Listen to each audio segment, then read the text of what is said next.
TV Camélia. Venha fazer parte dessa ideia. Inscreva-se no YouTube e acione o sininho.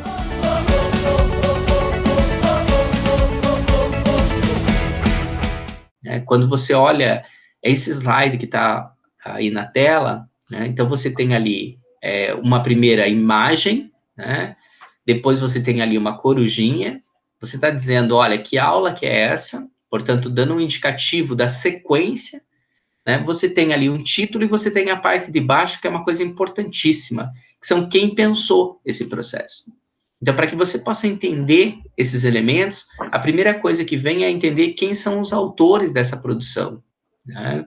Então, quando você começa a saber quem são os autores, são professores, para que eles estão produzindo isso, né? Então, isso são alguns elementos que a gente não pode desconsiderar. Então, quando eu vou ler um texto, eu tenho que saber quem escreveu, em qual contexto, qual era a finalidade que ele estava pensando para poder fazer uma leitura eficiente, né? Então, a leitura eficiente passa por um elemento cultural, entender que a cultura é algo que é adquirido, que nos transforma enquanto seres humanos, né? Então, essa relação de apropriação do que a cultura fez é importante para poder decodificar. Então, não existe uma leitura de um texto quando você desconhece o autor, então as tuas compreensões podem ser equivocadas. Por quê? Porque o sentido conotativo que ele vai dar para o texto tem muito a ver com quem é esse sujeito. Michel Foucault é um filósofo, né, que viveu no século XX, né, então ele é extremamente significativo para a gente poder ter algumas chaves de compreensão.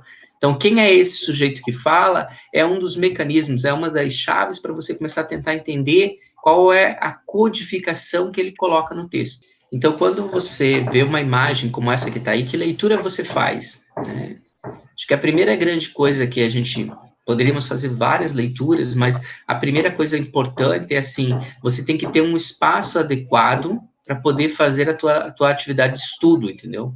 Então, entender o mundo, tentar pensar o mundo pressupõe condições mínimas. Então, ali tem uma questão da luminosidade, uma cadeira adequada, uma mesa adequada. Então, esses são ferramentas mínimas, né? Ter alguma coisa para anotar suas ideias. Então, para ter, entre aspas, tranquilidade, condições físicas, para que também a questão intelectual, né, possa acontecer. Então, se falta para você essas condições físicas, fica difícil a gente poder pensar na apreensão do código que está ali. Então, assim, não dá para fazer isso de qualquer jeito, em qualquer lugar, né?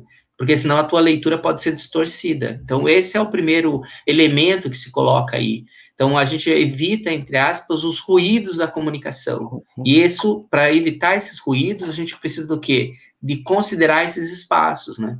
Então, é entender, por exemplo, alguém com fome, isso é um ruído. Por quê? Porque o indivíduo, ao estar lendo o texto, ele está pensando em outras coisas, né? Então, sei lá, mas a televisão tá ligada, o som tá ligado. Então, muitas vezes tem gente que estuda com música, né? Alguns autores vão dizer, não há problema, mas você precisa pensar que tipo de música é essa e como ela te ajuda, porque a música também dialoga com o nosso corpo e com toda a nossa representatividade.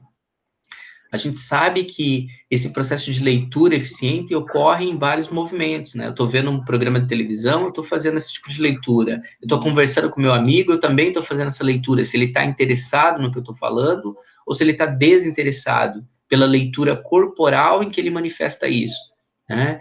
Se a pessoa, de fato, se importa com o que eu estou falando, fazendo ou não. Então, pelo tom de voz, muitas vezes você consegue perceber isso. Se você está vendo a pessoa, você percebe isso. Mas para estudar, alguns elementos são fundamentais dentro desse processo de leitura eficiente. Isso que você fala, né? Também você falou dos autores. Eu me lembrei aqui do professor Pierre, que tem vários vídeos e eu já coloquei também lá no mural dos estudantes, que um dos livros dele chama-se Estimulando a Inteligência, né? E ele sempre ressalta nas suas falas, nas palestras, que tem a ver com essa imagem, né? O estudar, né, sempre tem que ter o caderno e o lápis ou caneta, né? E é solitário. Então você tem que ter justamente isso que o Edson falou, né? A ausência dos ruídos para que você possa fazer anotação, rever a aula que você teve durante a manhã, né? Então, o ato de escrever é o ato de memorizar. A questão da imagem que vocês estão vendo ali, de uma cebola e das suas várias camadas, elas nos ajudam a entender de maneira bem significativa o processo da leitura, né? E esse processo que a gente tem com relação a uma produção de conhecimento, de uma determinada informação e as relações que a gente faz. No mundo corrente, a ideia das pessoas terem pouco tempo, então elas querem fazer a apreensão de uma determinada ideia e as suas relações de uma única vez. E a gente precisa entender que isso não se dá dessa forma, né? Então, alguns autores, como Antônio Joaquim Severino, professor de filosofia, aposentado da Universidade de São Paulo, da USP, ele colocava o seguinte, que uma boa leitura, né, de um texto filosófico, por exemplo, ocorre pelo menos você precisa ler pelo menos 4 vezes para fazer isso.